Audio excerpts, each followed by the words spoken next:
Playing video games can be an effective way of helping people with depression feel slightly better, a new report claims. Here to discuss this is Dr. Frieda Birnbaum, research psychologist and psychoanalyst. Dr. Frieda Birnbaum, thanks for joining us. Thank you. So what have we found that I guess benefits from sitting around playing video games? What can they do for you? Well, guess what? Here we are. We've been saying it causes depression, and now we're saying it helps with depression.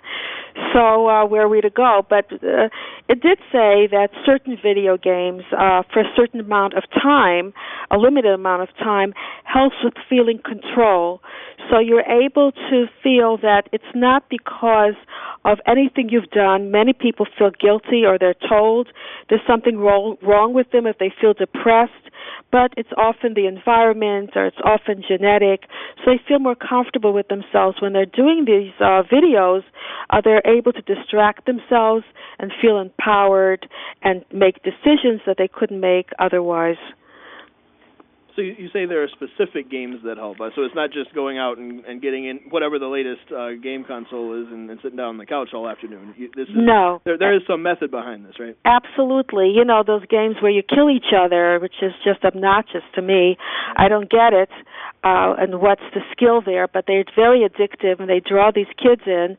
And that does create depression, and that does create isolation and withdrawal from society and obsessive, character traits, and that's dangerous. That's not good. But this study did reveal that if you do this for a limited amount of time, not a whole day, you can really have better critical thinking.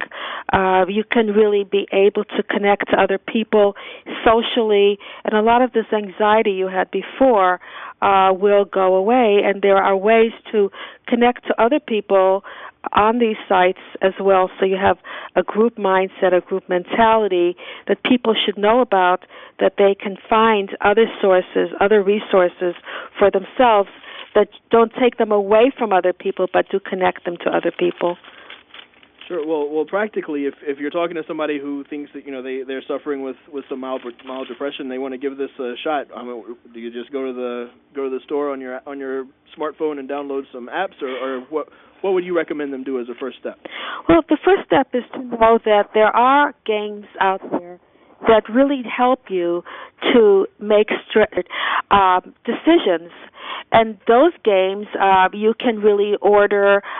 You have variations that you can handpick. So it doesn't really matter exactly which games, but the games where you're going around shooting everyone and killing everyone off, well, obviously that doesn't make too much critical thinking and make much sense. And then the timing.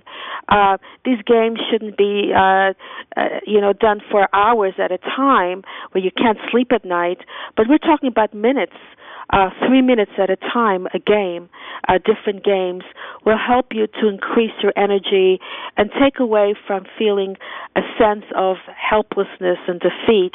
Because when you're too involved with your own life, often that creates depression. When you're too oriented towards what it is that you're doing and self-judging, then you don't really have the scope, the mental mind of looking objectively what timing these people have, I'm telling you. All right, whatever that is, objectively around you. So we have to really take into consideration that we have choices in our lives and we have control in our lives, whether it's gaming or in reality of how long we want to connect to anything we do, and so this way we have control over it. Fascinating story. We'll follow this. Where can people find more from you online? I'm Dr. Frieda. That's my website, .com. All right. Well, thanks so much for joining us here on Trending Today USA. Okay, thanks for calling. Bye-bye. All right.